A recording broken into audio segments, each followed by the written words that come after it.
dialogues. Today, we commence this series. Just a moment, I'm sorry. Today, we commence our series with part one, the cards on the table. That Kabul fell in a matter of a few days, despite President Biden's lofty pronouncements of 8 July that the Afghan army, with the support of the United States, will fight on, is a matter of deep concern. The swift advance has caught everyone by surprise. And what has also surprised the world is the Taliban promising to be a more benign version of itself than its first avatar. However, we need to see how the cards are stacked on the table to see the play ahead and what the stakes are for each one. In this webinar, we'll focus on certain areas which will throw light on the future as the dust settles down. Is history repeating itself? Was there a backroom deal with the Americans? And was it indeed a complete capitulation of the Afghan army? What are India's interests and where are we headed?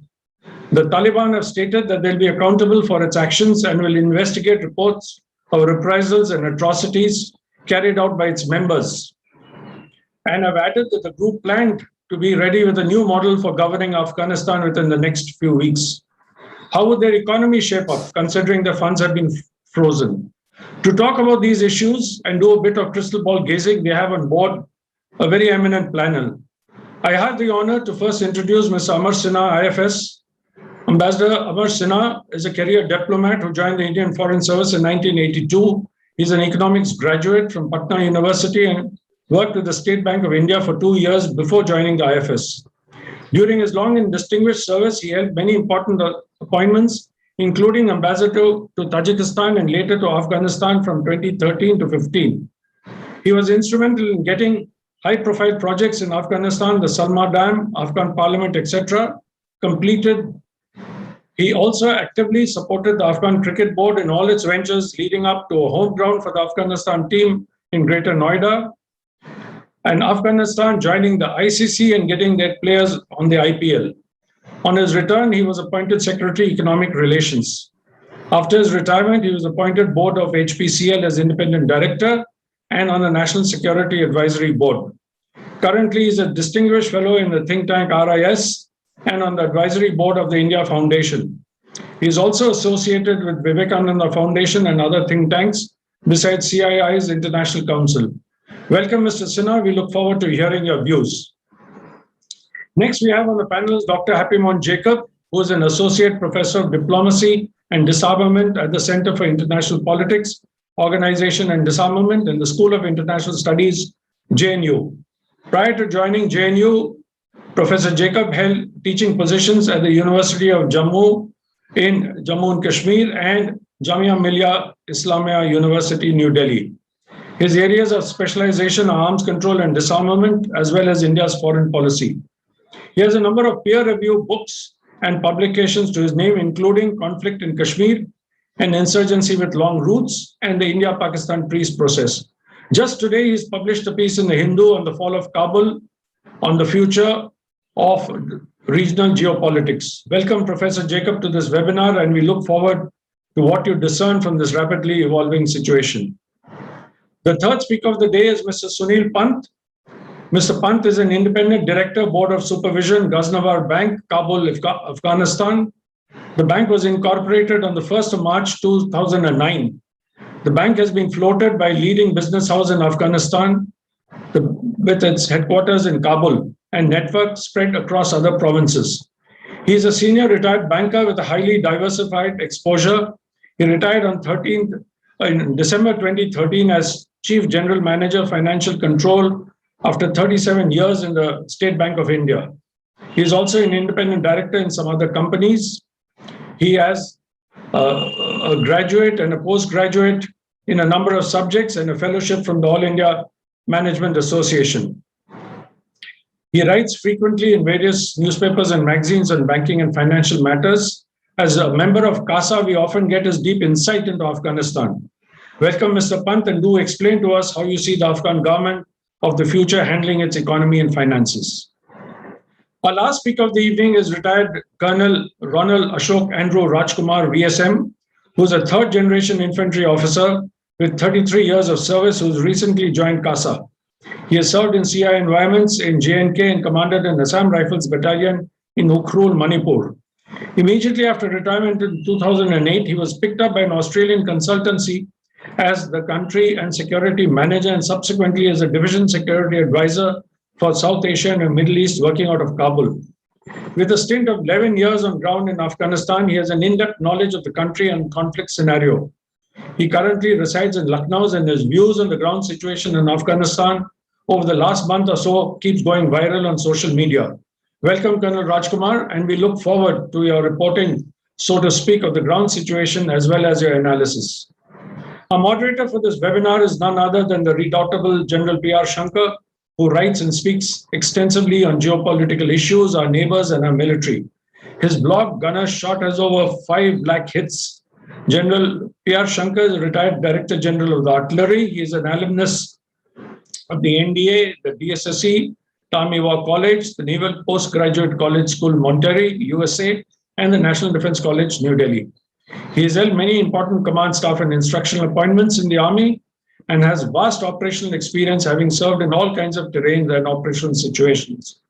He gave a great impetus to the modernization of the artillery through indigenization. General Shankar is a professor in Aerospace Department of IIT Madras. He is actively involved in applied research, writes and speaks extensively on strategic issues.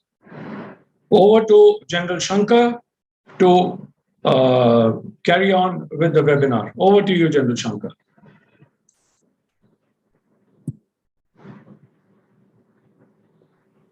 Thanks a lot, sir.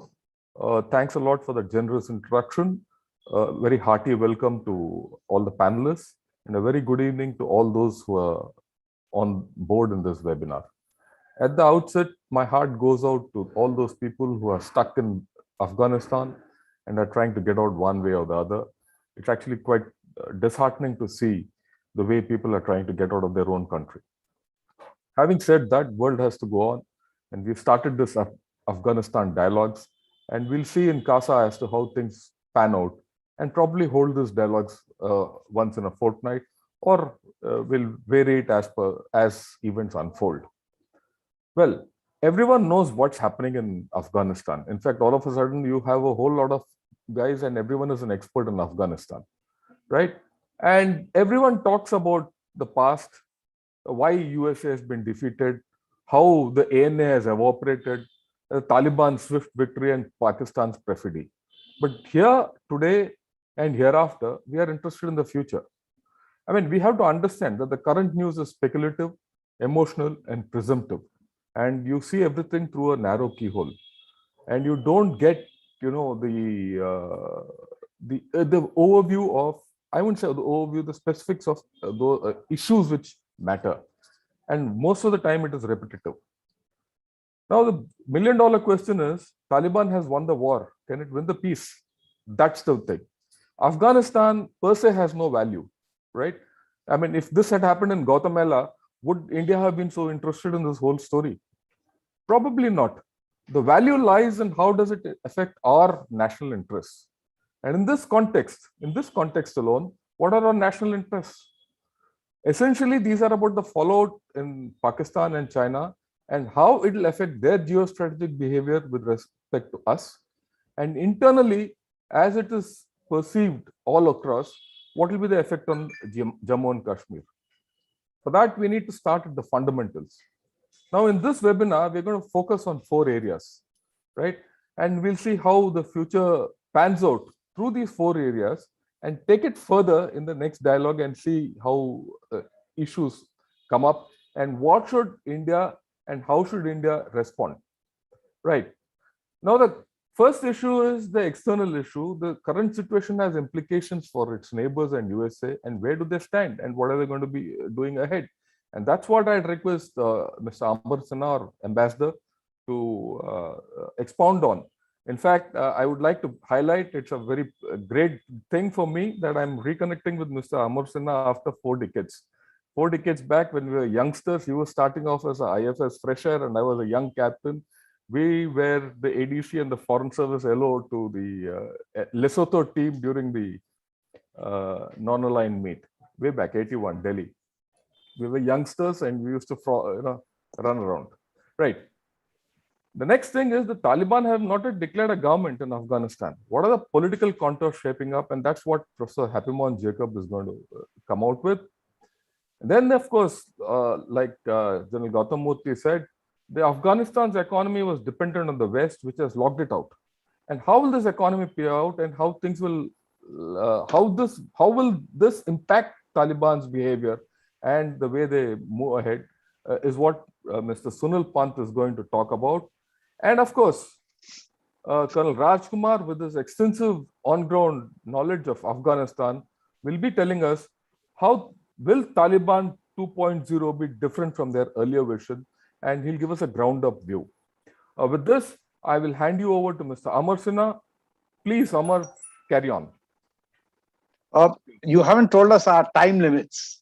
And yeah. As chairman, please, I request you to just raise your finger when 1 minute is left. So generally, I'm grateful to you for having raised this issue up. We'll give you 10 to 12 minutes to speak. At the end of 10 minutes, you'll get an indication so that you can wrap up in 2 minutes thereafter. Correct. So what one can do really is, what I will do is maybe give you an idea or teasers. Yeah. Because I think the idea is to have an interactive session, because there'll be a lot of questions coming in from people. And I think most of us, our views are fairly known. Of course, Mr. Happymon Jacob is well read. We also learn a lot from him and his analysis, including this morning's. But having said that, let me tell you that my tenure in Afghanistan coincided with the period of transition in Afghanistan. The transition were actually at 3 levels. We had a transition in India from Manmohan Singh to Prime Minister Modi, new government here. There was also a transition in 2014 from President Karzai to President Ghani. But that also coincided with the transition of the very role of NATO and ISAF in Afghanistan. So to tell you frankly, in 2014, when they moved to this new role from Operation Freedom, I think it was called, to new role of aid, assist and advise, nobody would have thought that it will take such a turn so quickly. You know, at that point, it felt that the Afghan military, which has been supported, trained by perhaps the best in the world, has come of age. There was a Sandhurst in the sand, as it is known, set up by the British just outside of Kabul, training the Afghan military. All sorts of training was being provided, of course, all the material support. And I at least never expected that it's not going to last or it will sort of melt away like this. But perhaps this over-dependence itself sowed the seeds of what you saw happening, that it's got so dependent on the air support, on the technology part, on the ISR, on just the presence of the Americans alongside, that it just lost. It was a psychological meltdown, as you saw. But anyway, I won't go there. And you know India's policy also, that when Taliban had come in 1996, we, along with most of the countries, had shunned it. Only 3 countries were recognizing Taliban. It had a fairly repressive regime. Then, of course, rest is history. 9/11 happened and Americans intervened and Taliban melted away, literally. In fact, their arrival back on the scene is as dramatic as their departure back in 2001. It had taken 6 weeks then also, with really a handful of American special forces and the famed Northern Alliance, before Taliban just melted away into first the Tora Bora mountains and then into Pakistan. And that's where they regrouped and they came back. In that, of course, a very critical decision factor was the Iraqi distraction of the Americans, when they took their eyes off Afghanistan. And that allowed the space and time for the Taliban to regroup substantially out of Quetta and Peshawar. So what has happened last month, I don't have to describe. I think there's a bombardment of information. In fact, all sorts of information is coming out of Kabul. But the fact is that this is going to have a major impact on the geopolitical framework within South Asia. I dare say, and I'm sure Mr. Jacob will talk about the world. The way I see it, of course, that it is really destruction of a nation state of Afghanistan. It is, I don't know whether this is achievement of the strategic depth or some sort of an incorporation in the Pakistani territory, because the way the Taliban went about was really seal the external borders of what could be an AFPAC region. All the borders to Central Asia, Iran, etc., were closed, except the border from Kunar to Spin Boldak, which joins Pakistan and Afghanistan. Whether it was a plan, I don't know, but of course it was a necessity because all the supplies, the fighters, etc., use this transit area. Uh, the immediate reaction has been, of course, there's been a great sense of triumphalism in Pakistan. What Pakistanis have done in the narrative is also have to try to turn it as if it was a defeat for India, as if it was we were playing an India-Pakistan match, which is really very far from the reality because this was really Pakistan on one hand, backed by China, and of course Pakistani operating through a proxy force, taking on rest of the world, which included US and the others, and for their own reasons, Americans have decided to go. Uh, by 2011, 2012, when Obama and all had started talking about drawing down, getting out, and especially after they found Osama bin Laden, which was the original purpose why they came in actually, because Americans didn't want to dislodge Taliban. We need to remember. In fact, an offer was made to Mullah Omar then that you hand over Osama bin Laden and we have no problem, you continue. In fact, at that very point, around September, August, Taliban delegations were in US. They were negotiating a high-level deal to create this TAPI pipeline, and major American companies were involved. And of course, Mr. Khalilzad was also part of that sort of actors who were trying to push this. So Pakistan, of course, right now in the short run, I think emerges smelling of roses, victorious. What its long-term implications will be for all of us to see. It has gone through a similar phase of absolute triumphalism when it defeated the Soviet Union with Mujahideen as their backers. There were 7 groups at that point. But the moment the Mujahideens got back to Kabul, first, of course, they started fighting with each other. But more importantly, they started showing nationalist colors, which obviously did not suit the policymakers in Pakistan. And that was the genesis why they used different groups in Mujahideen, including Hekmatyar, to first control the situation. And when that failed, then this new idea of a more pious group called Talib was dreamt of, and they were brought in to put in sort of order into very disorderly and a war-torn Kabul. And that was Taliban number 1. Taliban number 2, unfortunately, lacks that moral authority. So that is why you see why people are running away, because then they were seen by many as a source or a force for order in Kabul. Today, they are really a destabilizing force where they have really uprooted a government which we all thought that had taken deep roots, but obviously we were all wrong.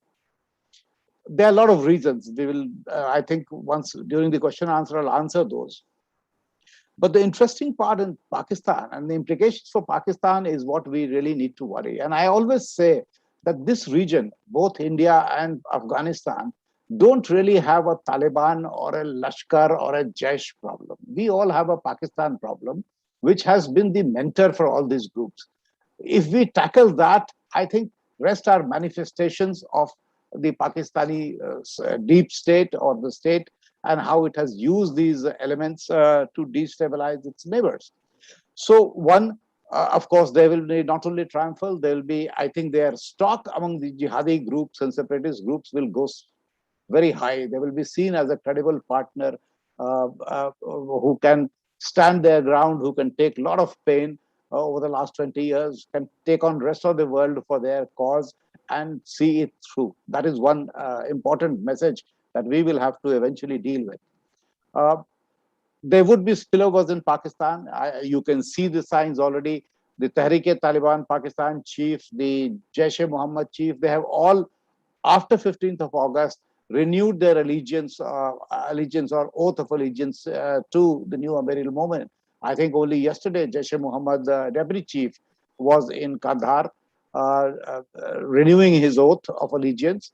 And interestingly, just before him was the Chinese ambassador from Afghanistan who went there. So these also have its own implications, because China till now, and I'll come to China now, because Pakistan, of course, I think in India, everybody's an expert in Pakistan, what its policies are, what it's done.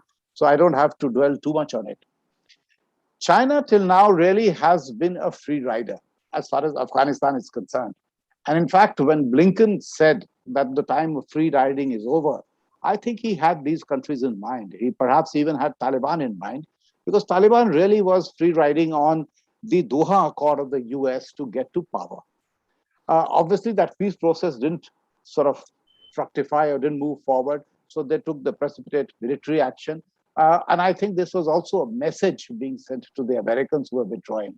So greatest implication for this is for America, because no matter how they dress it up, the fact is the narrative of defeat is going to stick.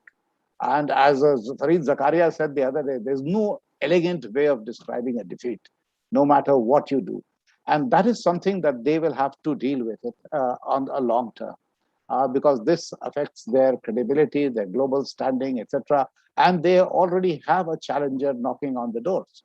And I see that US has vacated a very major chunk of territory, entire Eurasian, you could say, retreat from Eurasia in favor of China and, of course, Russia. But Russia, unfortunately, while it is the area of Russian influence, but that has waned over the years, in my understanding. What it did... Sorry, 2 minutes for you. Yeah. What it did for Russia really was that Russia, which was out of picture completely, even till 2015 when I was there, Russia was nowhere on the scene. It had a history. It was not seen very kindly. It has reinserted itself. And that happened because of its own Syria adventure and its success. So they really got themselves back in the picture. Today they are acting as a peace maker. They have started a Moscow format. Whether they will have the will or the wherewithal to carry it forward, we don't know, but that is where they are. They are back fully in saddle. Another interesting aspect, I must say, we should not forget the West Asian politics, that how Qatar has played its role. It has kept Saudi and UAE completely out of the peace process. If you see, two of the major countries which had supported Taliban won, but today they are nowhere. Very interesting development is now President Ghani being given refuge in UAE. Now, is that local rivalry playing out? I don't know. Professor Jacob perhaps will throw some light. Iran, of course, has played an amazing game of duality. The Iranians I believe, are very realistic, but they had reached out under Soleimani to certain segments that even supported. And basically, all these three countries that I mentioned were driven by an anti-Americanism. So having achieved that objective, how they will look at Afghanistan now, and Iran will, I think Iran's position will change, basically because of the anti-Shia policies of Taliban. Right now, I think the Shia militias have, in some areas, have sided with Taliban. Will this last? We don't know, because this is a much deeper divide that separates them. There was a question on OIC, so I must address that. OIC has been surprisingly quiet, completely. In fact, in July, it did call that the violence in Kabul, it said that it's a genocide happening. But beyond that, they have not intervened at all. They have members which have deep pockets, but OIC has a peculiar habit. I noticed that it always talks and it's very vocal when it comes to the cause of the Ummah, but where one of the parties is a non-OIC member. But when it comes to two OIC members fighting, they have been absolutely quiet. They're fairly ineffective.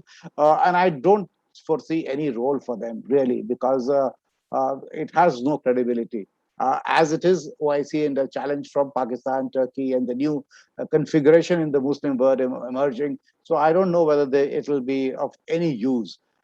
They have had some meetings of Maulanas and clerics and issued something. And OIC will also have to answer a question that why do they see from a religious country, a country as religious as Afghanistan, people are running away from imposition of Islam. Of course, a very radical version, but that's a question that OIC members have to seriously introspect and answer. And I think the rest of the world will also be very interested in that answer. Chinese case, I think, has been overstated. As I said, it was in a free rider. People thinking that they will immediately come into Afghanistan with mega bucks, etc. Yes, they have the potential and they have the will. Will they do it? I think they are slightly more realistic, because without stability, they will not be able to achieve anything.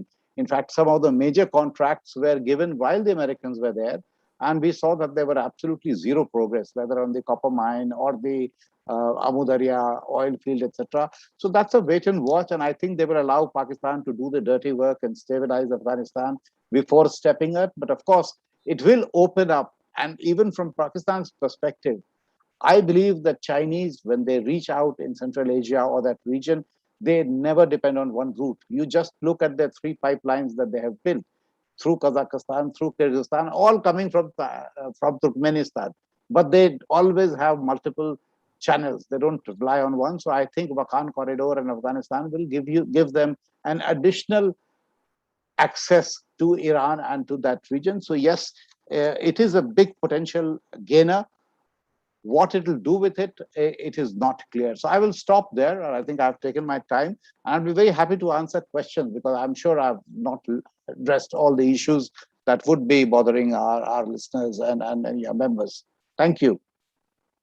Thanks a lot, Ambassador. That was a great coverage of huge canvas. The important points which he's made out are: the arrival and departure of Taliban has been dramatic. Will it lead to another departure? That's a question mark. Equally dramatic or not? Of course, Pakistan is the main problem. Afghanistan is only the symptom. China's free ride is over. Now it has to pay its way through, right? USA has to live with its defeat and reframe what it means to itself. He's spoken of the Russian revival, which is interesting, and we need to think of it as to what is Russia's game today, right, in this region, and will it redefine Indo-Russian ties, right? Then, of course, the West Asian cauldron of politics is going to take a turn. The important point here is that Muslims are running away from Islam. I think that's a point which we have to ponder on. Thanks a lot. With this, I'll hand over the stage to Professor Happymon Jacob. Over to you, sir. Let's see how the politics play out.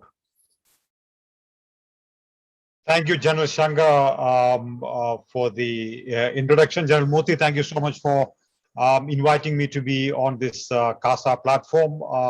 I'm very honored and delighted to be here, including, with Ambassador Amar Sinha, someone who I have looked up to in trying to understand Afghanistan and regional politics in the Western region. Let me sort of begin by saying that we are looking at a very rapidly sort of unfolding situation in Afghanistan. So what we say today may not really be valid next week, but that's the course of analysis, as it were.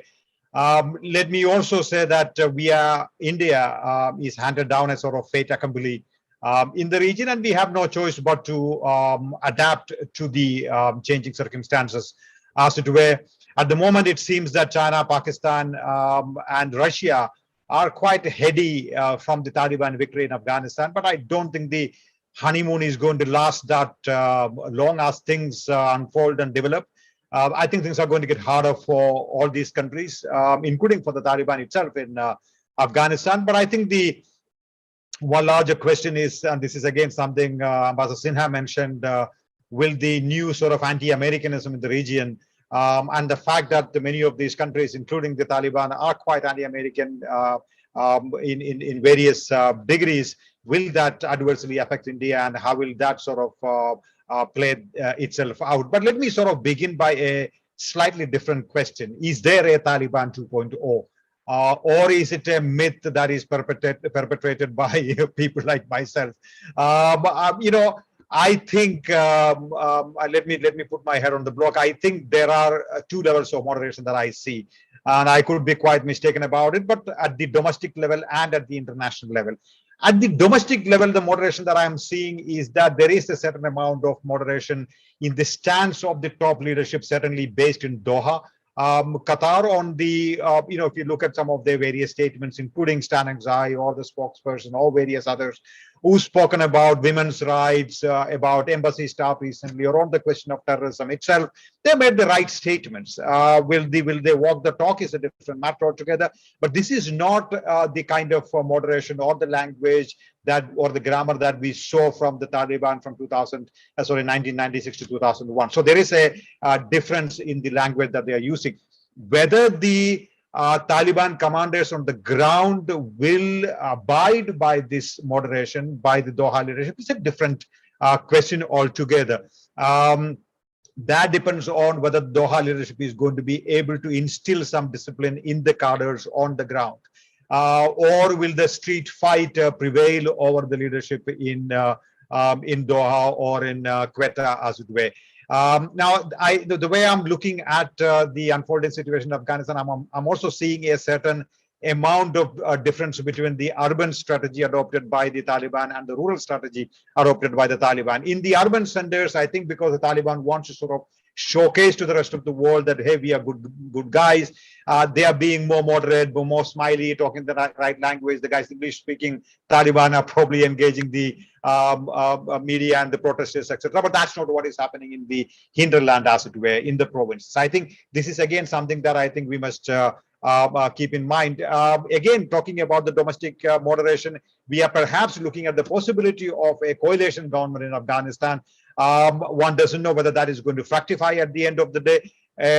Just recently, a delegation comprising some of the former Northern Alliance leaders and non-Pakhtun leaders, as it were, visited Pakistan and asked for a and they were quite opposed to the single-party government that the Taliban declared, the Islamic Emirate of Afghanistan. And this particular delegation was met by Imran Khan, Bajwa, and Shah Mahmood Qureshi. So, if these guys join the government, the Northern Alliance leaders end up joining the government, you're looking at a different color in the political spectrum within Kabul, as it were. Now, to my mind, that is again an improvement and a progress, where how this is going to unfold is something that no one knows. Now, let's come to the whole the international moderation that I see is also taking place in some sense. Clearly, I think the Taliban 2.0 leadership is far more socialized, at least the leadership socialized into the international system, the rules of the international system. They have seen the good life. They have traveled abroad. They've been in Goa. They fly business class, stay in 5-star hotels. I think they're sort of become quote unquote more worldly wise, as it were. And this is not again a one-man leadership of the Mullah Omar that we saw from 96 onwards. This is a sort of a collective leadership, and they have understood the importance of negotiating with their opponents. They have negotiated with their biggest opponent, the United States of America. Now they are negotiating with the Northern Alliance leadership. The Iranians, they have negotiated, they have been negotiating. Taliban is also talking to former President Karzai, Abdullah on government formation. To my mind, all of this is some ways shows the fact that they have become an entity that is far more attuned to the expectations of the international system. Obviously, whether the change of color is temporary is something that one will have to wait and see. But I think it is important, I think, for us to sort of understand this. And I think even the international community does not have far too many expectations of the Taliban. They have very few expectations of the Taliban, which I think some of which Taliban may be able to fulfill. For example, the question of terrorism. Today, I think there is a thinking within the Taliban leadership that it is terrorism that undid these guys in 2001. So they're going to be careful about what kind of terrorists they harbor, what kind of terrorism they sponsor and sort of export. So they're going to, in my opinion, they're going to tone down on the issue of terrorism, which is the biggest sticking point as far as the United States and the Western community is concerned. Will there be some respect for human rights and women's education? At least they are saying there will be. One doesn't know whether that is going to happen. At least in words, that there seems to be some sort of moderation. The expectation from the international community seemingly accepted by the Taliban. I don't think anyone in the international community is bothered about democracy in Afghanistan. People are not bothered about democracy in China. They are not bothered about democracy in many parts of the world. Why would they be bothered about democracy in Afghanistan? Are they worried about Sharia? Well, it's not just in Afghanistan you have Sharia. You have many countries where Sharia rule is imposed. So I don't think the international community is beyond a point bothered about democracy, Sharia, etc., etc. It is terrorism and some semblance of rights for the women. So if they fulfill these, I think recognition of the Taliban government or a coalition government led by the Taliban is perhaps a real possibility. Now, just another point to add to the whole moderation part, and I think the way the moderation of the Taliban is going to play out is also going to be how the new generation of Afghans who have seen and experienced the freedom and equality for 2 decades now, how they are going to push back the Taliban. I don't think they will sort of give up so easily. I mean, they are challenging Taliban's moral authority and their unchallenged claim to sovereign legitimacy, as it were. Taliban are used to dealing with opponents with AK-47s and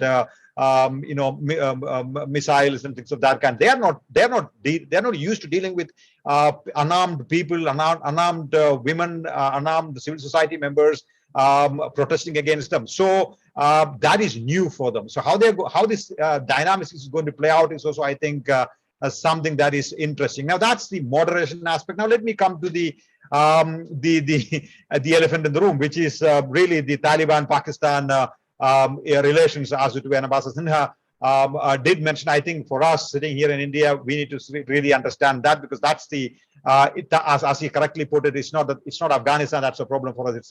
It's Pakistan that's a problem for us. No, I think in my own opinion, Pakistan-Afghanistan relations are more complex than before. Because it used to be more linear, more straightforward from since 1994 onwards up until 2001. And it was, of course, far more complex after that, because the Pakistanis would say something and do something else. But I think today the relationship has become a little more complex than it was. It is not as black and white as it was in the 1996-2001 period. Taliban is going to engage far more countries today than just Pakistan, right? China, Russia, Iran.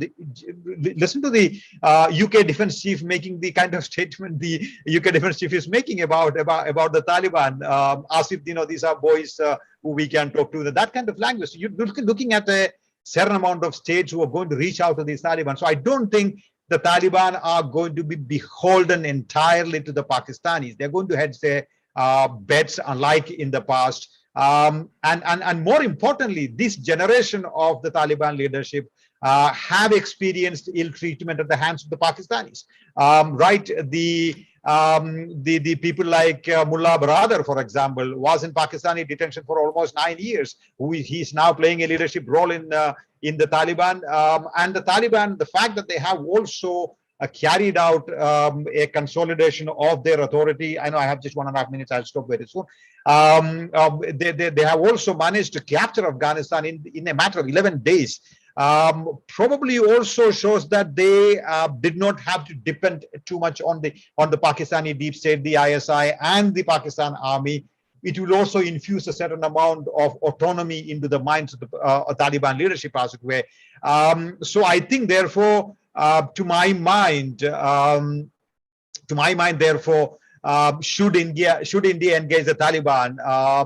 Is the answer to that question is indirect. The less we engage the Taliban, the more they will turn to Pakistan, China, and Russia, and that particular axis. I think that's how we should see it. One, it is not as if Taliban has too much love lost for the Pakistanis. They've used it. I mean, if the Pakistanis have used the Taliban, Taliban has also used the Pakistanis to some extent, and that I think the Taliban is probably going to hedge its bets in some ways. So I think it is perhaps time for us to engage them. The Taliban, in my opinion, are desperate for recognition. So it is probably a good idea to negotiate or bargain through the back channel the modalities of that kind of recognition if it comes to that. And New Delhi has not said that we will not recognize Taliban in any case. We've been using diplomatically correct language, and that's the way to go. So, if I may just say in 30 seconds, and Ambassador Sinha can push me back and say that I'm being completely silly about it. But I think at this point of time, India should appoint a special envoy, and we used to have a special envoy in SK Lamba until 2011 or so on Afghanistan, and we should also, I think, send back our diplomatic delegation to Kabul, a well-guarded, of course, diplomatic delegation to Kabul after negotiations with the Taliban. I think I will leave it at that. Thank you so much, General Shankar.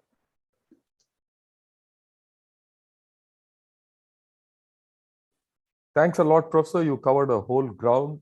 And, if I just recount the important issues which you brought up, first and foremost, you just underlined that, Afghanistan remains the graveyard of empires, and this honeymoon won't last. For Russia, China and Pakistan, I completely agree with you. Then you brought out a few issues of the Taliban 2.0, right? There's a dissonance, there's a divergence between the leadership and the ground people. The leadership has become, probably used to luxury, and people on the ground are, hardy and still living off the land. Will this lead to a fracture ultimately, within themselves? And then, of course, the vertical problems of Taliban, with their own tribes, because after all, Afghanistan is just a conglomeration of tribes at the end of the day. And then you've spoken about the rural and urban strategy. All these indicate that the mosaic is not well stitched and it is quite loose, right? Then, of course, one issue which came to my mind, in fact, I've written about it and I just posted an article, the Afghanistan fallout on Pakistan, which came to my mind. I'll just share it. Will Afghanistan turn out like LTTE? LTTE ultimately became such organizations tend to grow beyond themselves, and they tend to grow beyond the benefactors, and they start ultimately biting the hand which feeds them. So this is an interesting thing which we will have to see how it goes, right? But you brought out a whole lot of points. Thank you. But then they say in all these games, one has to chase the money. And that's what someone old Afghan hand who spent about 20 odd years in Afghanistan as a businessman, he said, sir, chase the money. Where is the money going and where is it coming from? And that's what we would like Mr. Sunil Pant to expound on. Over to you, sir. Yes, sir. Good evening to all the participants and to my fellow panelists. It's a pleasure to be here, and it's a privilege to have been able to listen to such educating discourses that were there preceding. I have just a few points to make. And one of these is that no matter how one progresses with a change, with a revolution, with any demographic or sociological change, ultimately it's the economics of that change which decide and which determine whether this change is sustainable and whether this is going to stay on. So in this particular case also, as we look at a transition that is taking place from Taliban of the earlier times to the Ghani government, which had a semblance of democracy and some kind of, an inclusive relationship with people, to what we now see is an indeterminate kind of a changeover that has taken place. Now, in this particular case, Taliban continues to be an enigma. One doesn't really know which way they are going to tilt finally. I mean, is it going to be one of the more enlightened, Sharia-oriented, economically driven societies, or is it going to be back to all the kind of regressive measures that were there earlier? So we still don't know. And I'm tempted to quote Winston Churchill, who said at the beginning of the Second World War, when talking of the Russian or the USSR, in terms of which way they'd go, that it's a riddle embedded in a mystery which is shrouded in an enigma. So here again, we really don't know which way they'll finally go, whether they will turn independent, whether they will start asserting themselves in a manner in which their benefactors of the past are unable to support them, or how it will move. But looking at what we have in hand is what I think the topic of today's discussion is, which is the cards on the table. And when we look at that, we have to look at what does the present hold. for any government that comes into play, which comes into power. And as it is, as they are getting set to take over, as they say, form a government on the 31st of August, then I think we have to start looking at what is it that they have, what is it that they will need, and what could possibly be the gap between the two, which could drive or give a direction to the way they will progress in the future. The first thing is, in terms of what the present holds, they are inheriting an economy which is very badly, I will not say shattered as of now, but definitely very badly affected. You've got COVID, which is rampant. The COVID-3, which they talk about, has infected a very large population, and they don't have the medical support and facilities to be able to support or alleviate those kind of sufferings. You've got drought, which has been going on for some time, and the drought is only worsening. I remember last year, India had gifted them about 75,000 tons of wheat to bail them out. This year, it may not happen. Then what happens? There could be near famine kind of conditions emerging in some time from now. Then you've also got the problem about the political uncertainty, turmoil, which has led to a huge amount of economic blockade that is happening. So their funds, which are lying in their reserves, about $9 billion worth, have been frozen. About 7.2 billion of that is actually currency and cash, or rather I should say bank balances. 1.2 billion or so is basically your gold reserves. So let's say even if gold is not immediately liquidated, it's about $7 billion that they do not have access to as of 1 week from now. And there is a feeling of panic. There is insecurity which has got deeply embedded with the Taliban moving into Kabul in an accelerated format. And as a result, there was a run on the banks. On Saturday itself, most banks exhausted their entire stock of cash, and they were not able to feed the people, and they had to close down. Initially for 2 days, and now it's got extended. And therefore, we don't know. And all these things add to the uncertainties and the insecurities that people have. In an insecure environment, it's very difficult to do economic planning. But again, looking at it as a necessity, because that is where it will be going, we have to start looking at what can be done. Can we talk about the concepts of governance in this kind of a situation? Because if we don't, then we have rampant corruption, which will hemorrhage the system, and any kind of aid and assistance that flows in is going to be largely distributed to people who don't deserve it. And that has been happening in the past. And that's one of the reasons why the government fell so rapidly, because people had lost faith in that government. Army men who had not been paid months of salary, who just had potatoes to live on, are not the kinds of people who will pick up a gun and fight for the government. So these are issues that we need to see.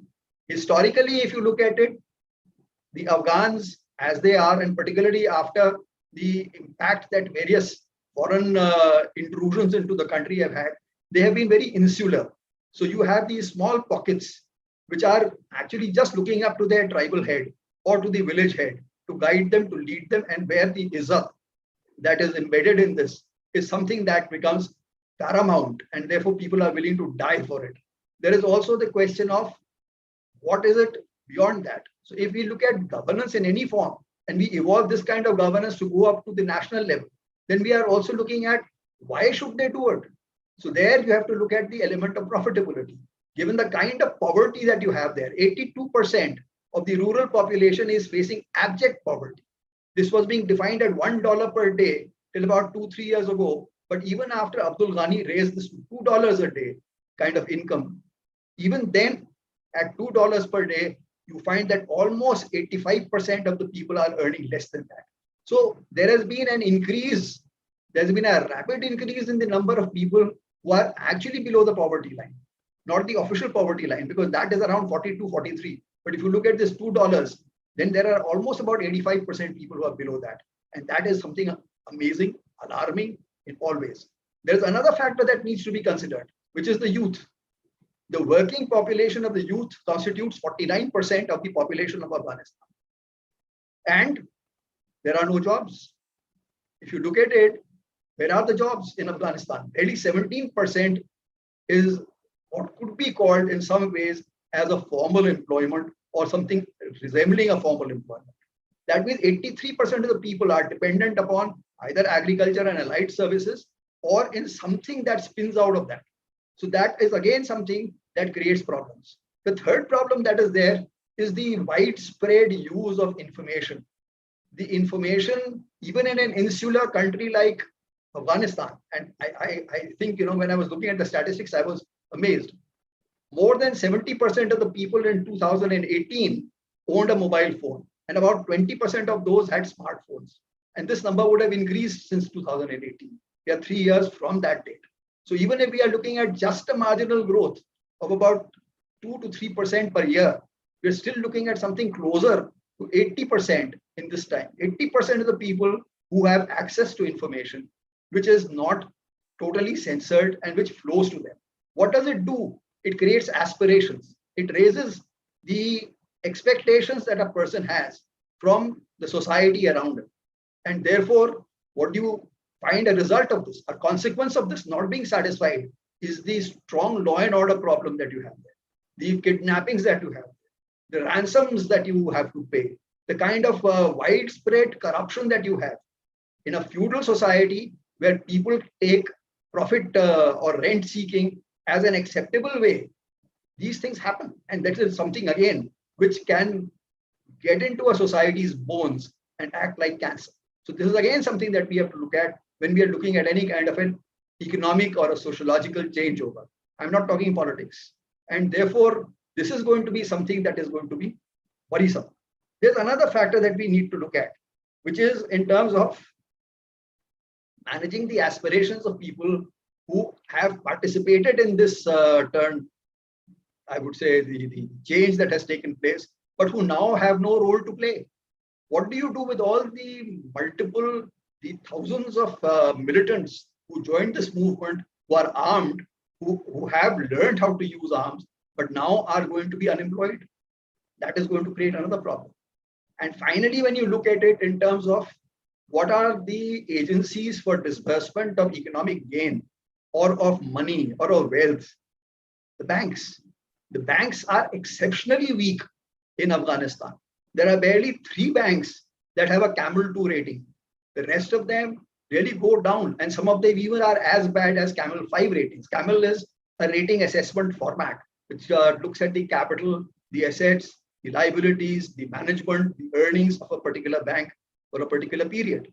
Now, if that is the case, then how do you go forward? And on top of that, the branch network is very poor. Today, barely 10% of the population in Afghanistan has a bank account. So you can't even think in terms of bypassing the corrupt corridors and having a DPT kind of a thing that you did in India. There's just 10%, of which only 3.8% women have accounts with banks. So there again, you have a huge challenge. MSME is only coming up now, but with this distortion that has taken place, COVID first, and then the political upheaval that has happened, most of those accounts are going to go back. So your NPA levels are expected to cross about 40 to 50%. So unless there is forbearance, unless there is some kind of a moratorium on recoveries, you are going to have a very, very difficult banking scenario ahead of you. And within that, now you have to look at how does it get taken care of?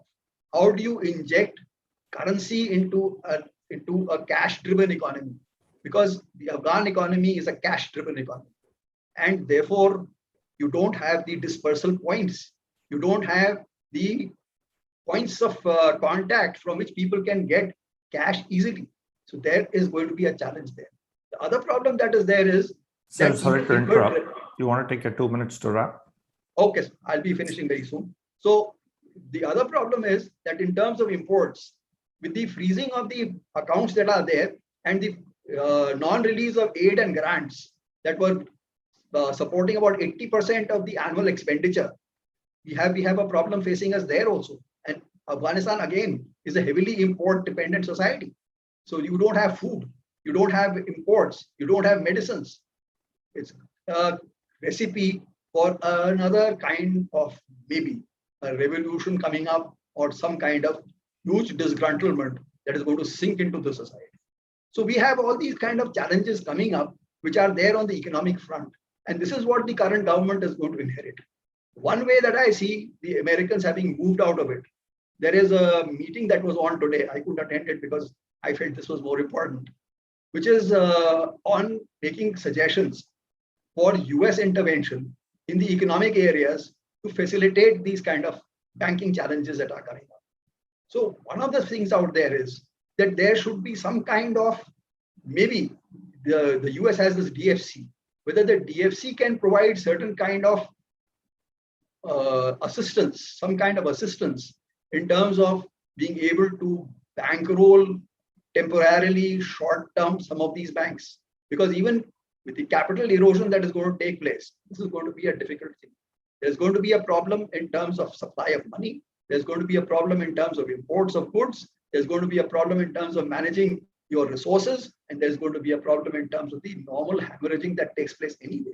Plus the expectations and plus the social infrastructure expenditure that is also a requirement of the government.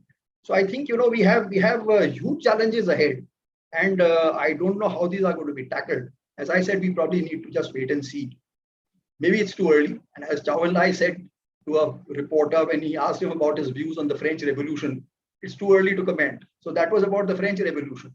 Yeah, this is just yesterday that this has happened. Maybe it's too early to comment. But let's keep our fingers crossed. Our friends in Afghanistan need all our goodwill, if not anything more substantial than that. But at least that's what we can offer them. And let's see how it works. So thank you. Thank you very much.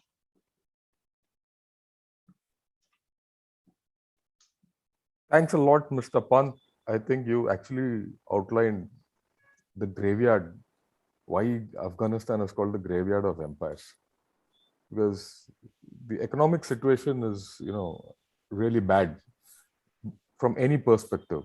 Abject poverty of 85%, young population with no jobs. I believe that the majority of the population are less than 25. And this generation has not even seen the Taliban. And now this generation who has not seen the Taliban is empowered with information and aspiration. So it's a heady cocktail, right? And the next important point which you have brought out is who will pay all these militants and who will keep them there, and who will also, pay all those ghost soldiers who were part of the ANA. So you have a whole lot of trained people.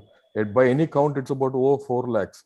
And these guys can be cheaply brought and directed towards, our eastern border. That is something we have to be very cognizant about. And of course, last but not the least, the issue which I'd like to throw in as far as economy is concerned, and the problem facing the Taliban is that it was okay for Taliban to fund itself through narco money, taxes, coercion, and mining, illegal mining and all that. That was illegal to fund a insurgency. But that same illegal fund will not run the government, right? After all, they were tapping into what was there, and now that is also gone. So it's a huge challenge, and that is probably the reason why Taliban is not jumping in to take over and run the government also, and they're looking at coalition so that they can get some money to run the country as a whole. But there are interesting times ahead. I think you opened a whole new chapter, and like I started saying, one has to chase the money to see how things shape out in the future, right? We've heard 3 experts speaking on 3 General different Shankar, sorry to interrupt. I think Ambassador Sinha had a time limit to be getting onto something else. We'll take out a couple of questions on him, and before he leaves, I think he's responded to one of them already. Any more? Ambassador Sinha, you want to pick any of those which are there in the Q&A? Not really. I've answered one. And some of them were, of course, in terms of where we go forward, why should we recognize, we should never recognize. Those are difficult questions to answer. In diplomacy, there is nothing called never. You see, things change. So one has to retain that flexibility. While I don't at all sort of approve of their ideology, but if it becomes a political reality in Afghanistan, which is accepted by others, Afghans, ultimately, what has been Government of India policy? To keep a step behind Afghan public opinion. And if that changes, if that shifts, I don't think we should take an ideological sort of view of things. One has to deal with nations as they are, not necessarily how they ought to be or what should be. With these, unfortunately, I had made a commitment earlier, so I'll have to run away. But well, I'm sorry I'm missing the last speaker, but I wish I could have stayed longer. Thanks a lot for Thank having you. come in, and we'll look forward to greater interaction. Sure. And we'll. Anytime. So what because- we can do is we'll send him the recording and we'll pick up any questions and we'll get it we'll from do him that. later and we'll send it back to the attendees. I will do that. No Yeah, problem. we'll do that. Thank you. Right. Thank you. Thanks a Bye-bye. lot. Thanks a lot. Thank you. And Thank it's you. great meeting you after such a long time. We'll keep it I up. know. Absolutely. Thank you. Bye-bye. Okay. All right. Now that Bye. we've heard from three people who known Afghanistan and are experts on it, on their subjects, we'd like a ground up view. And I'll hand over the floor to Colonel Rajkumar. Sir, please carry on. You're muted. You're muted, sir. You have to unmute yourself. Thank you so much, sir. Respected panelists, sirs, I'm really humbled to be in your presence today and to have this opportunity to speak to you based on experiences in Afghanistan, where I worked on ground there, as they call it, beyond the wire. And I have seen the country to the north and to the east. And this is what my gut feeling is and what I feel I should share with you. The Taliban, in their 20 years, in their sanctuaries, safe havens, call it what you may, in the tribal belts of the Fatah areas of Pakistan, had a time to reconsider their future image. If they were ever to sit at Kabul and rule over the future Islamic Emirates of Afghanistan, then they would have to change their image from a perceived Pashtun-driven insurgency into a pan-Afghanistan movement. And to that end, somewhere towards 2013, 2014, they started accepting fighters from the Tajik and Uzbek ethnic groups into their ranks. Also, somewhere around 2015, 2016, they opened the holiest of holiest, that is the Rabari Shura, the command council of 20 members, where they accepted a Tajik. I believe later they accept a Hazara, but that was discounted. So it shows that the Taliban in those 20 years have graduated from an insurgency into a movement that was thinking of nation building. Now the worrisome factor is the leadership. It is headed by Mullah Habibullah Akhundzada. He's basically a cleric given to religious studies from Kandahar. He's flanked on both sides by two deputies, powerful men in their own rights, who lead their own factions, strong factions at that. One is Sirajuddin Haqqani, the leader of the Haqqani network, infamous as it is, and the other is Muhammad Yaqub, a graduate, the son of Mullah Omar. Now, to my mind, I really wonder, and it is a moot point, whether Habibullah Akhundzada will find a place in the future Taliban dispensation that's going to sit at Kabul, wherein they've now graduated from mere insurgency, sitting beyond the international border, into a nation state. That is a point to be considered. Secondly, this goes down to the ground level, where local commandos on ground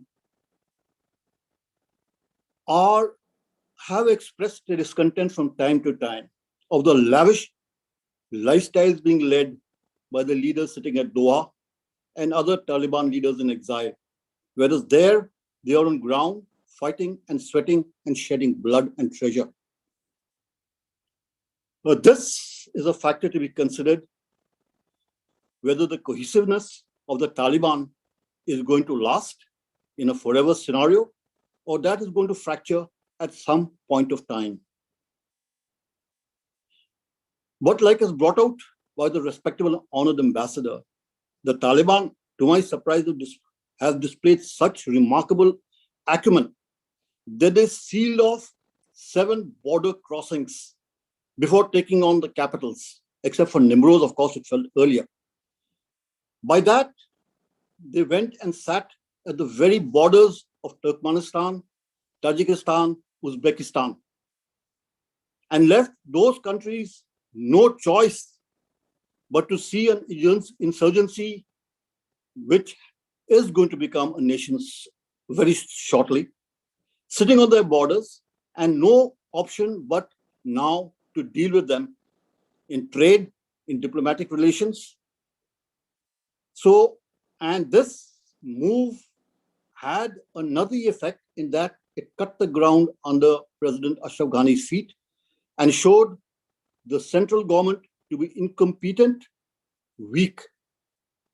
And this turned many of the warlords and many of the higher commanders of the ANDSF into thinking that the time has now come when this government is a government not to shore up further. Before this operation started, somewhere in the month of March, both Siraj Uddin Haqqani and Mullah Yaqub, the deputy emirs as they call them, sent a message to all their local commanders and fighters in Afghanistan to display utmost restraint in the forthcoming offensive. And incidentally, in the month of March, April, every year, without fail, the Taliban announced their annual offensive in Afghanistan. And so happened this year.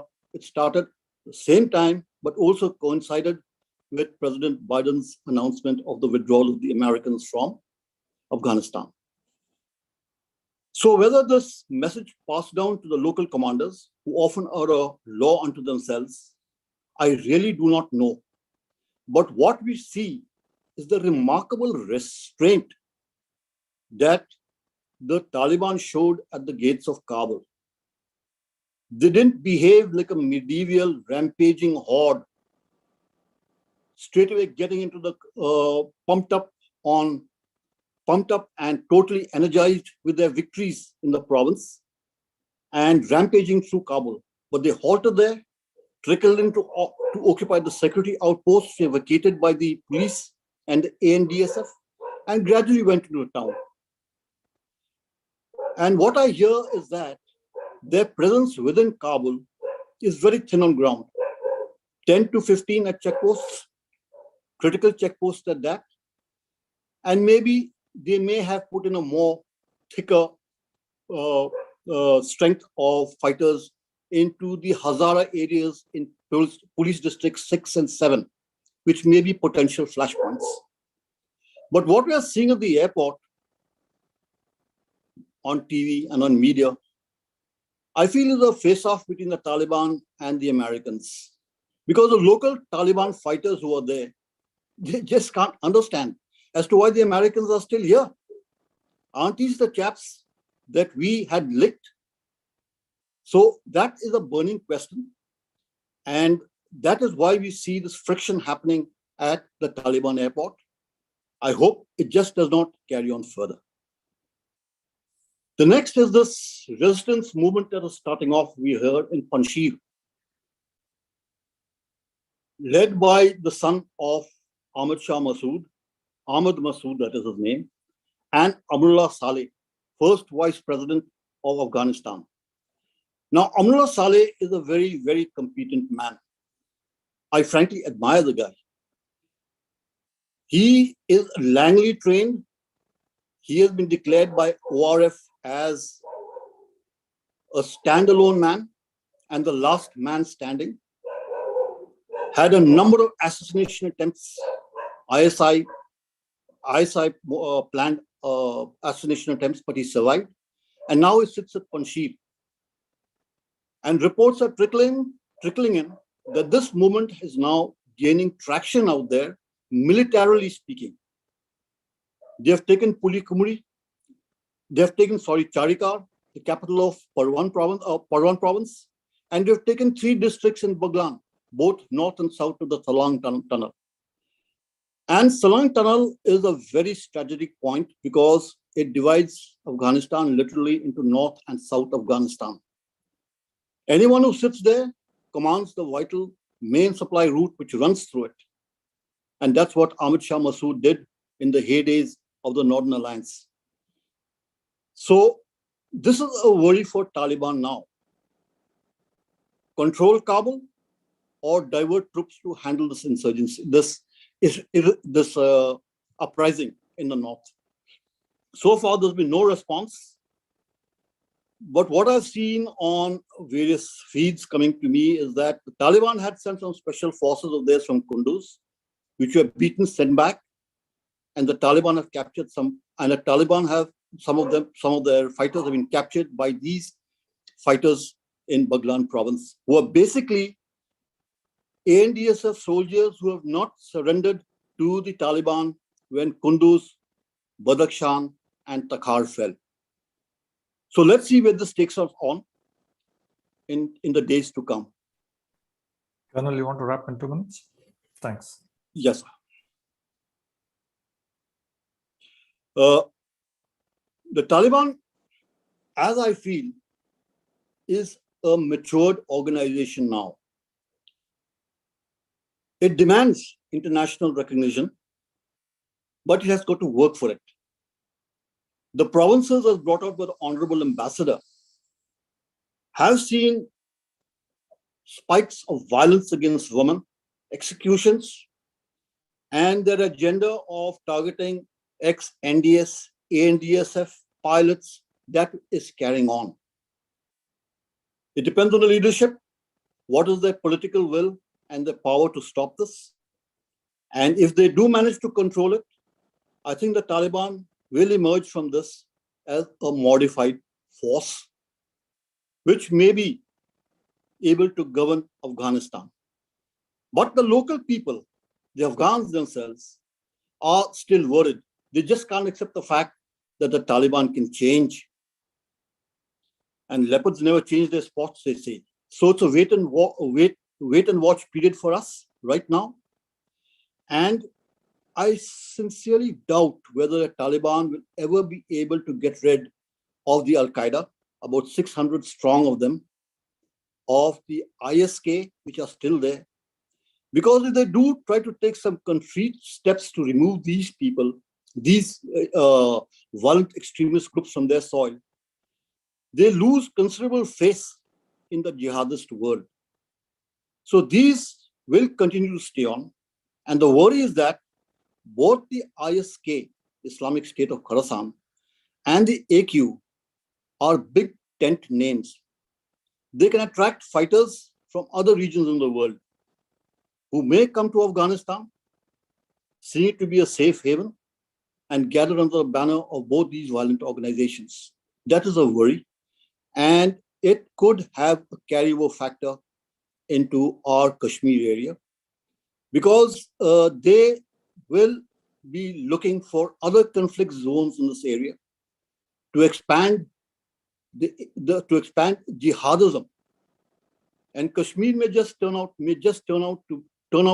to be translated into a religious war for them. That is a worry. Any questions? I'm willing to answer this. Thanks a lot, Colonel Rajkumar. We'll take on the questions.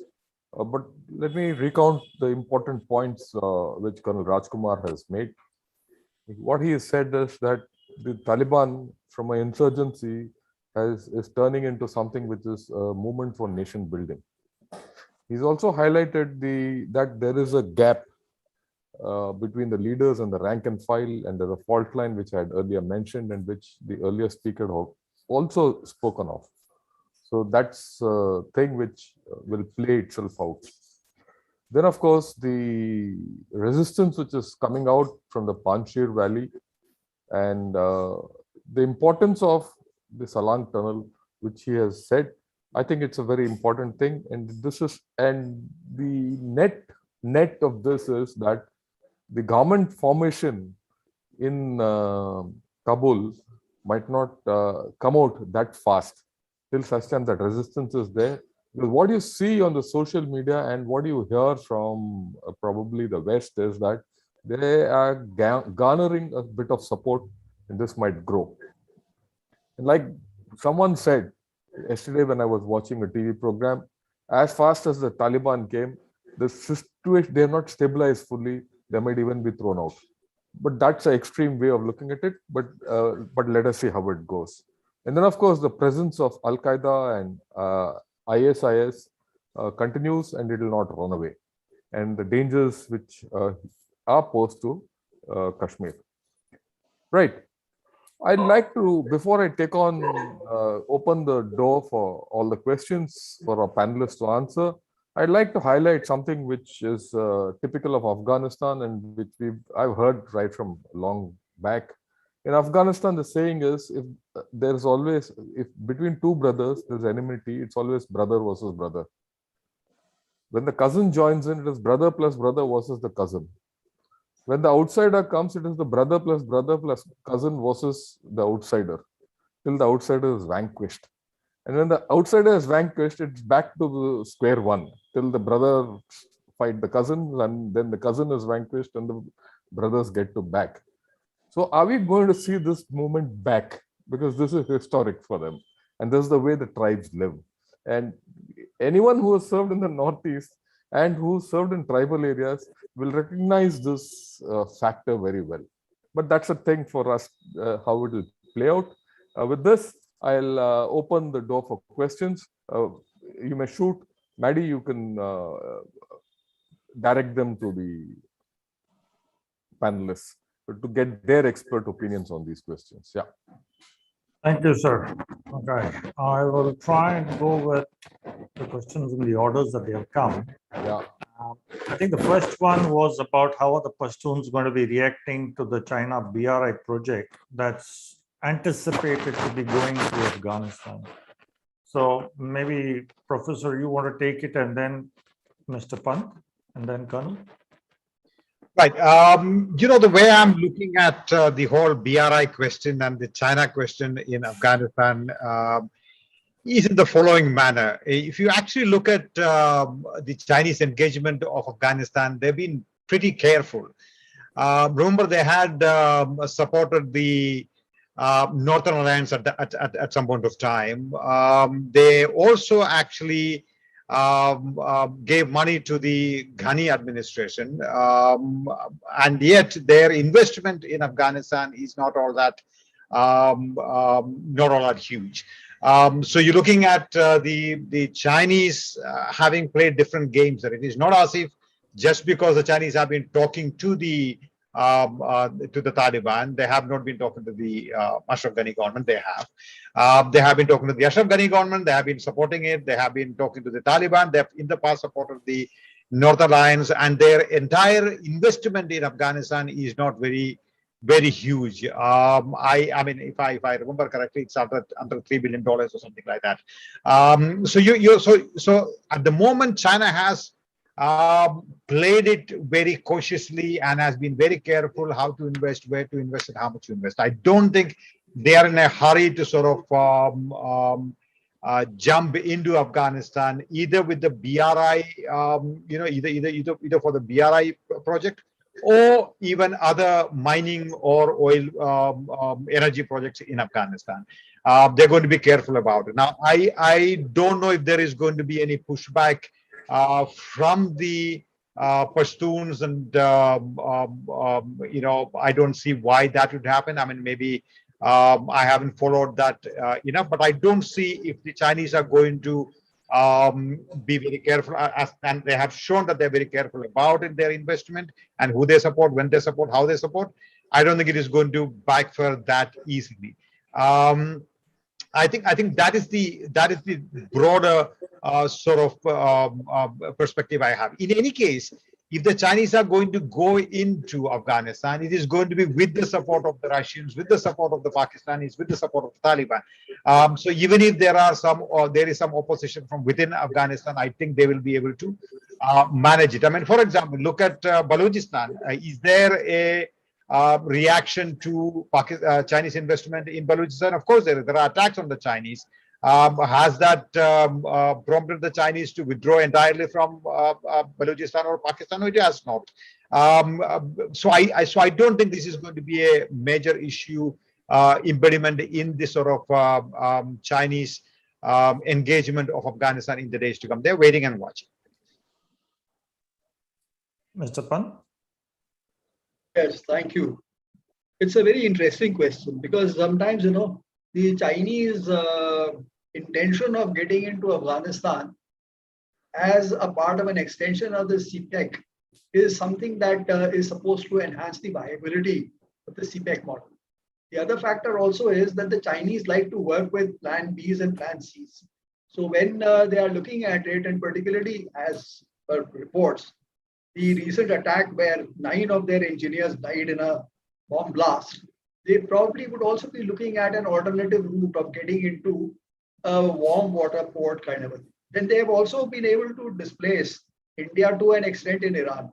And they've also given a line of credit or funding assistance to Iran, which is going to run to something like $400 billion, which is to be repaid in 25 years through a concessional rate, which the Iranians will charge on their oil and energy exports.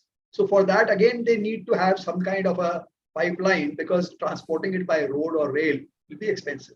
So where 2 or 3 factors stand out. One is that the Chabahar, Zaranj or Herat railway line that the Indians were supposed to construct has been effectively taken away with effect from sometimes around January. And the Chinese have said that they'll do it themselves. But the Iranians have said they'll do it themselves. But since Iran is also strapped for cash and they're still under sanctions, importing directly by Iran of heavy equipment may be difficult. So China can step into that and can take over that part as part of this particular loan that they have offered to them. The other thing also is that they then bring in Iran more strongly into an association where Pakistan, Afghanistan, and Iran are linked. If you recollect, even historically, the Shah of Iran at one time was talking about having a kind of a confederacy between Iran, Pakistan, and Afghanistan. He felt that Afghanistan as Khorasan, which was actually a province of Iran, needs to come back to the mother fold. And therefore, there were some attempts at that. Now, that didn't work, obviously. Now, today in the changed circumstances, you never know, it might. So whatever, the Chinese therefore have 2 distinct advantages in case the situation there stabilizes enough for them to be able to consider a term investment. The Chinese are careful about safety of funds. So one is that the insurgency there and the support that they get on the ground is controlled and is beneficial. The other factor is that the Russians don't come in with their hat in the ring. Now, there is some speculation that the fact that Saleh has stood up and Tajik forces there are rallying around him to fight the Taliban would be Russia's way of making its presence felt and having a lever in the entire bargain arrangement that is going to emerge. Could be wrong, but these are very quick feedbacks that I'm getting from people in Afghanistan. So let's see how that works out. And then again, BRI is something which is very, very close to Xi Jinping, and he'd want this to work because it's something that he's staked his personal reputation on. So that if it works, good for China. Otherwise, let's see. Thanks a lot. Colonel Rajkumar, before you jump in, there was a couple of questions, but I'm going to invite Lieutenant General Prakash Menon to ask his question. General Menon, as you know, is on the Takshashila Institute of Studies and IDSA, etc. General Menon, can you hear us? Do you want to raise your question? I can hear you. Can you hear me? Yes, sir. Go ahead. All right. Okay. My actually question and a comment is about how does India do about the recognition or the acknowledgement of the situation in Afghanistan? And to my point of view, to base it on the idea that the Taliban is going to change its spots would be a huge mistake. Taliban might have reached Kabul the typical way that Afghans fight their wars. It is practically a cakewalk. And of course, there would have been a lot of underhand dealings out there.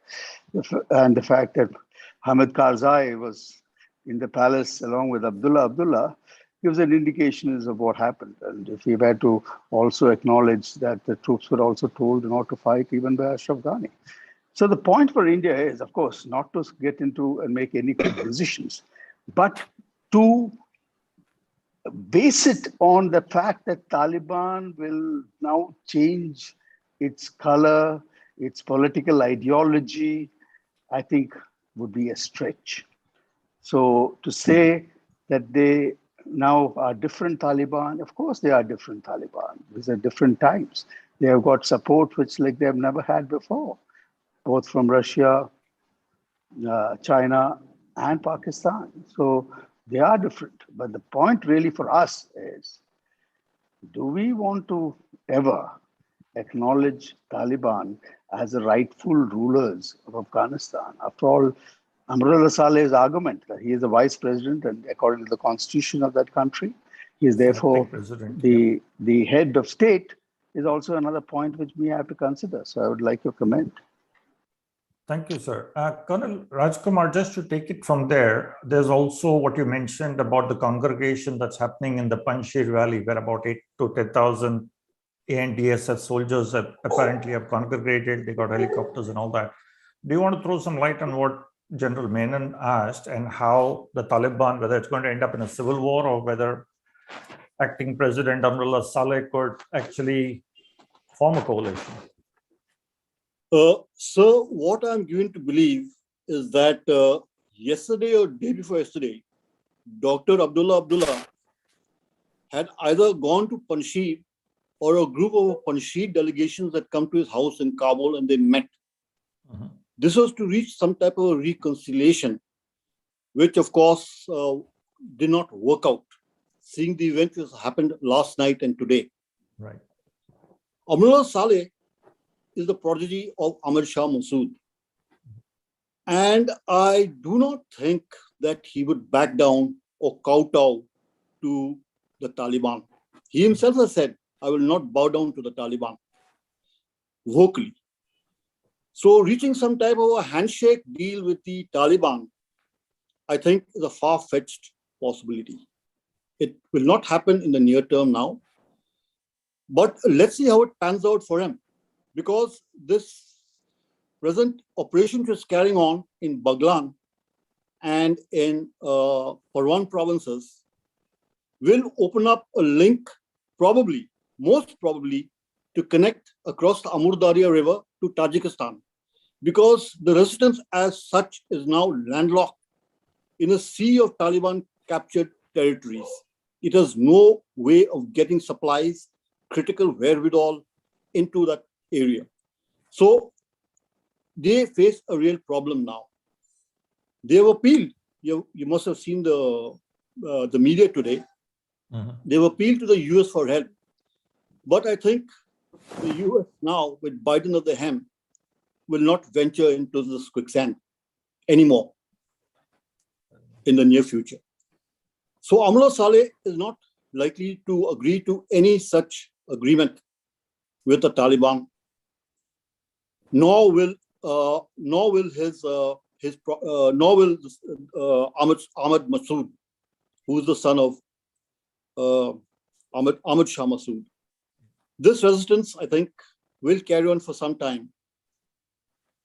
But in the present scenario, I don't think it's going to get much traction because the Afghan people are engaged in their own problems. There's not going to be a driver of national spirit. If it catches on, it would be a major boon for Amrullah Saleh. But we got to wait and watch to see how it pans out. Thanks a lot, sir. That's pretty interesting. It's obviously plenty of volatile movements happening there. Just in the interest of time, I'll try and wrap up these two questions and I'll break them up into two components so that, Professor, you could take it up first and then Mr. Pant can take up the economic aspect. Given the play that's going on out there with China, Turkey, Russia, and obviously Pakistan, how exactly are these four going to be playing their role in post-American withdrawal? One on the geopolitical angle of it, and the other part is the economic impact now that the big dollars have been frozen and they're going to be struggling to pay salaries and potential other crises. So one is the geopolitical impact of it for Professor Happymon as to how are these players going to have their role in Afghanistan. And Mr. Pant, what is going to be the economic situation, whether they are going to be throwing in money into Afghanistan to buy some peace or whether it's going to be a free for all. Professor, you want to go first, please? Thank you. May I also address General Prakash Menon's question? Yeah, go ahead. That's a very, very interesting question about whether we should, whether it is wise for us to base recognition on the belief that Taliban may be a changed entity. I think that's an interesting question. Let me put it this way.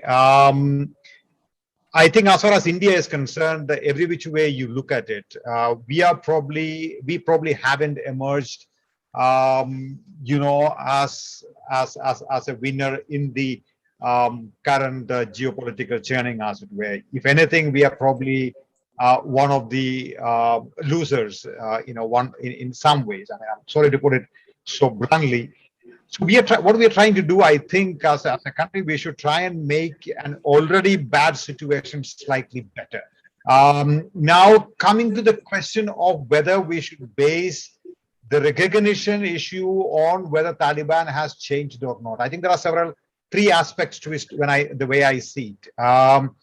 Whether we should consider the possibility of whether or not the Taliban has changed on the terrorism question. I think that is an important litmus test as far as India is concerned. Whether we can have that kind of guarantees from the top leadership of the Taliban, whether or not they are going to continue to promote some of the terror organizations who are avowedly anti-India, elite, etc., etc. I think that is point number one. If these terror organizations are going to continue to exist in the Taliban ecosystem, then we have a problem, right? But if it is not, then I think that is point number one, a guarantee, or whatever guarantee can be given. I think that needs to be negotiated. Point number one. Point number two, on the human rights situation in Afghanistan, whether the Taliban will change, whether we should sort of try and base our recognition of the Taliban government or Taliban plus government in Afghanistan, depending on how they treat people within Afghanistan. Now, I think India can, you know, request, ask, perhaps even demand, but I don't think the Taliban is going to change its color one way or the other based on the Indian demands or requests or desires.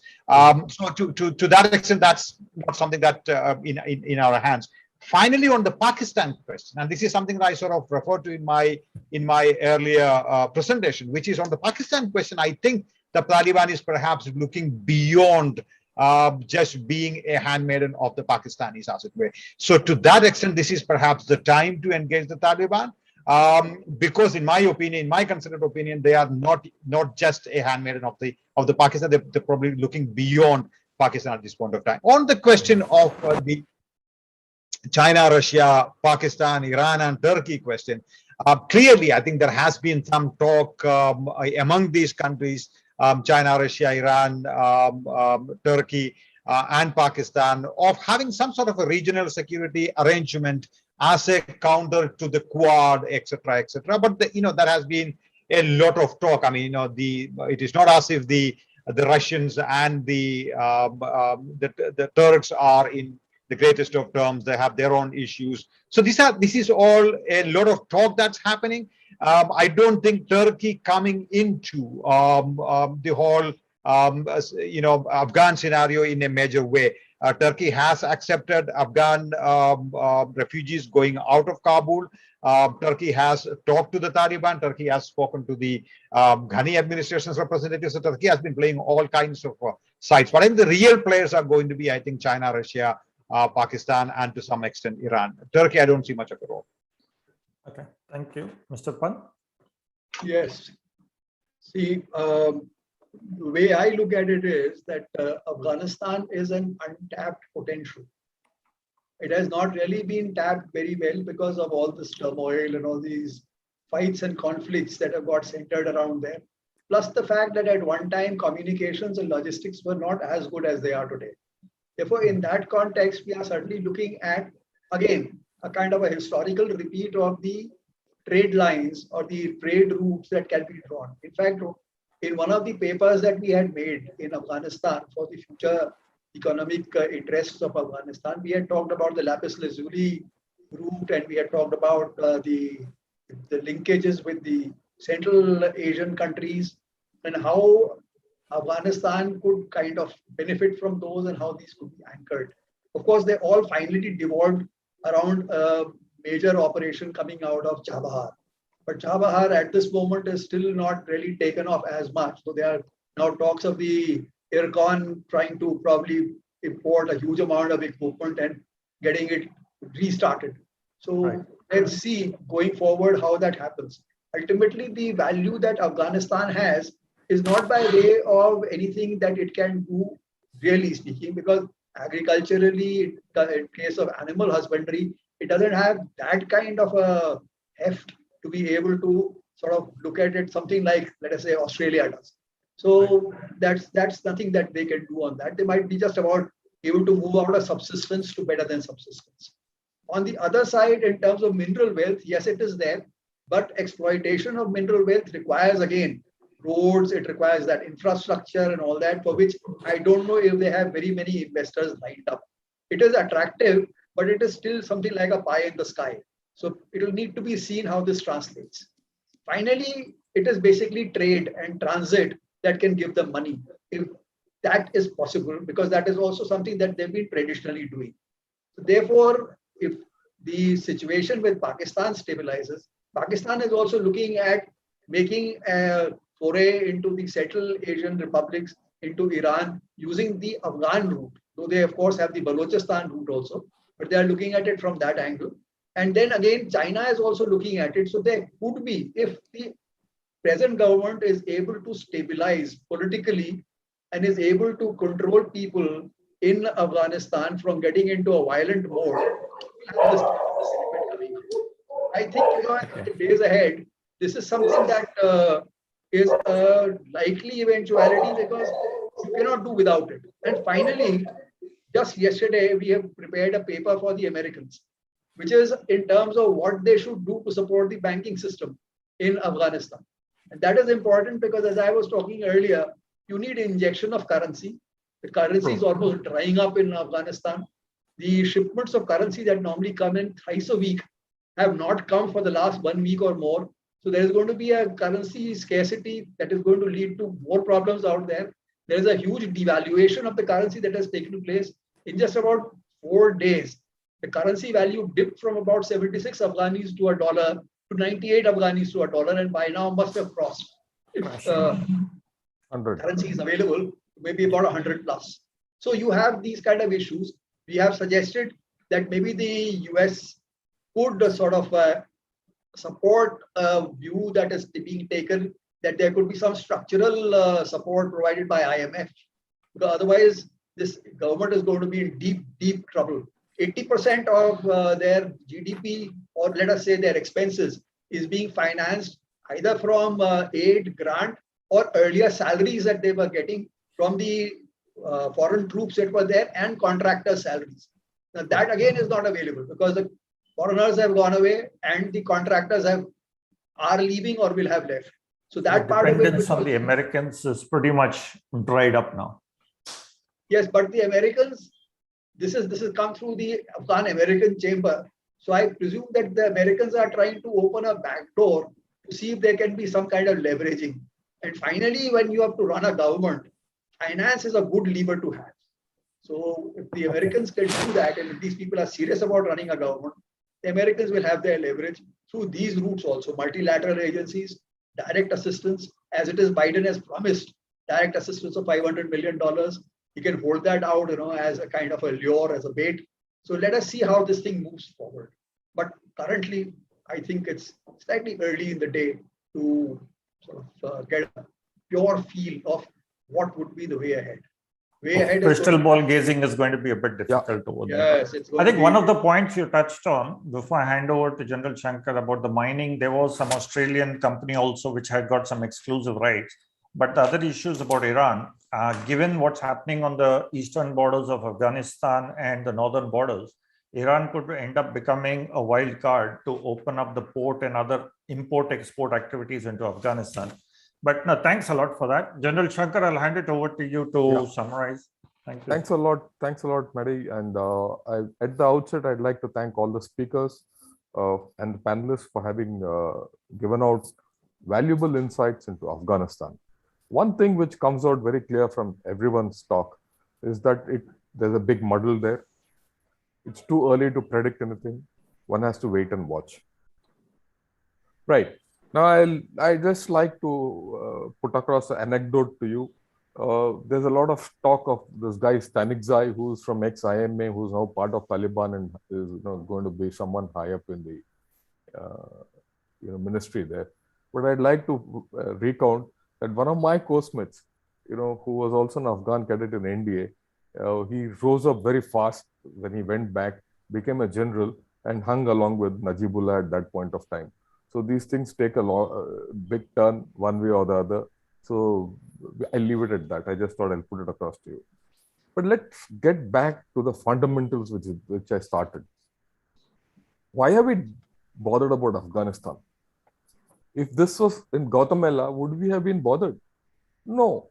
Or we are bothered about Afghanistan because of the effect on Pakistan and the effect on China.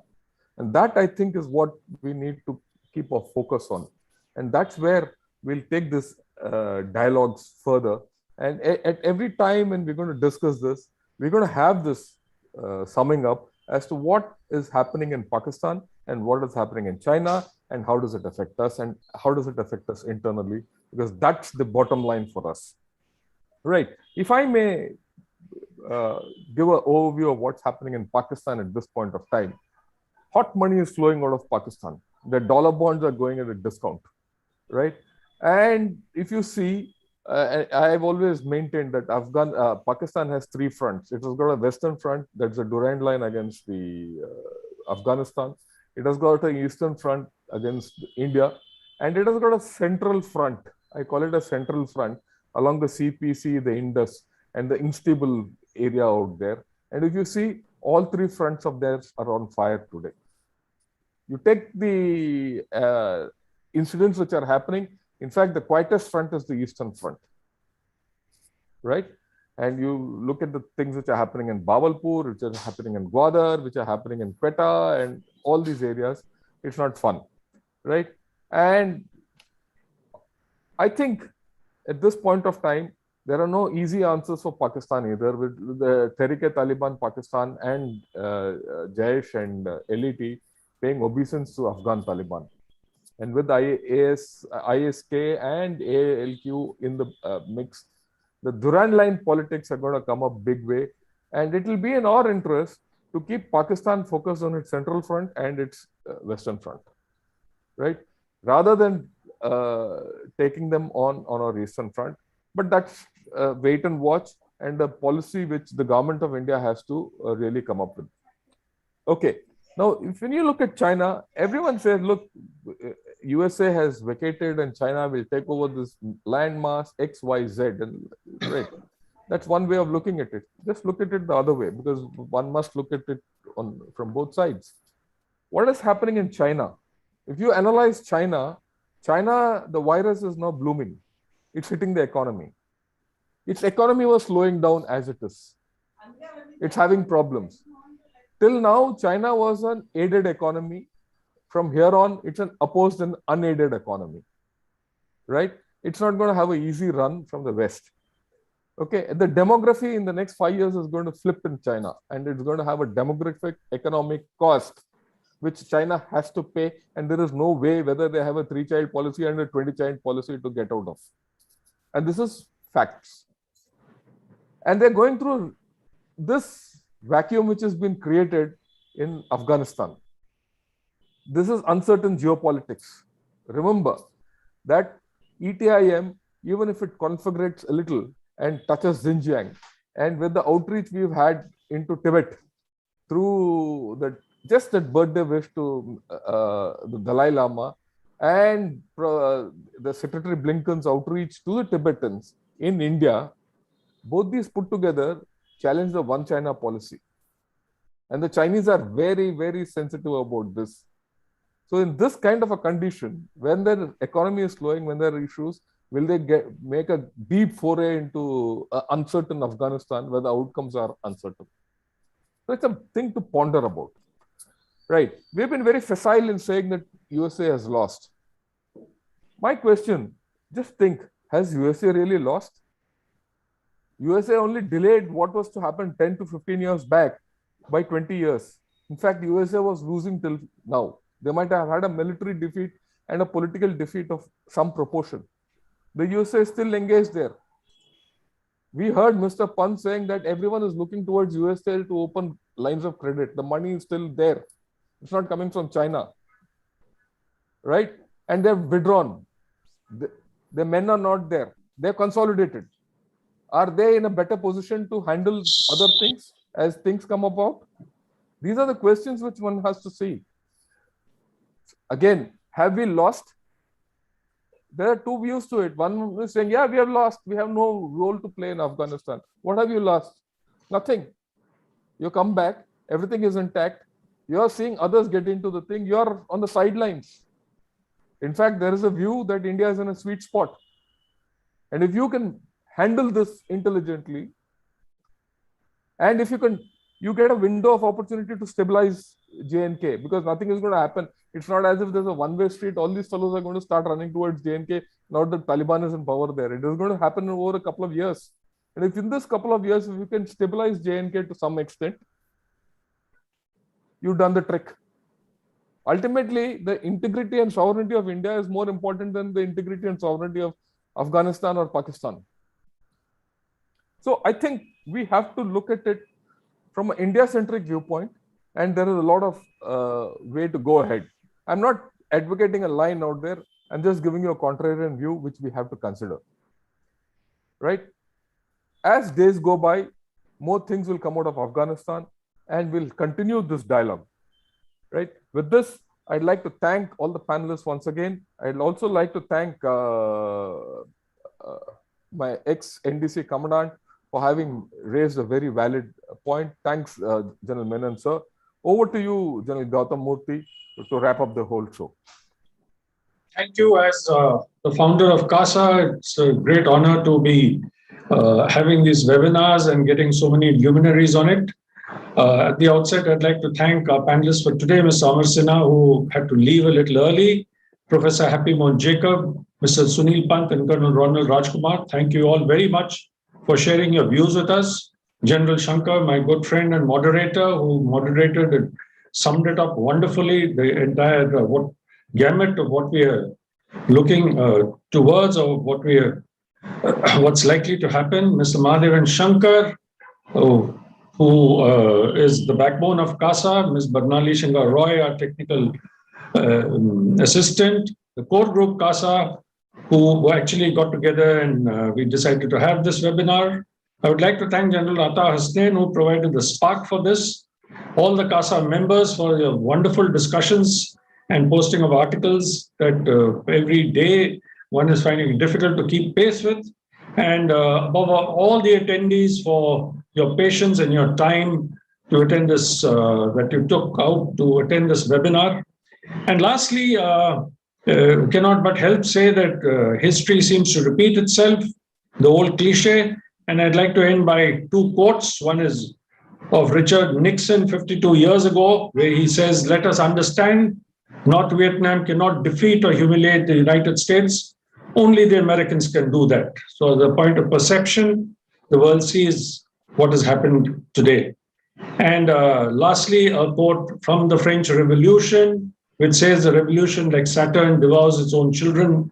So will the hotter elements of the Taliban devour the more saner elements?" It's all left to be seen. One doesn't know. We are doing all this crystal ball gazing and forming informed opinions based on whatever we see and hear. And anyway, thank you all very much. This is the first of the series, as General Shankar said. We're looking forward to more such webinars, and we promise you a good round of panelists and more interesting discussions follow. Thank you all very much, and Jai Hind. Jai Hind, sir. Thank you, Sir Jayed. CASA I members. want to thank the former ambassador to Afghanistan. He was in the audience and he still is there. Thank you very much, sir, for being there. Mr. Vora, thank you very much.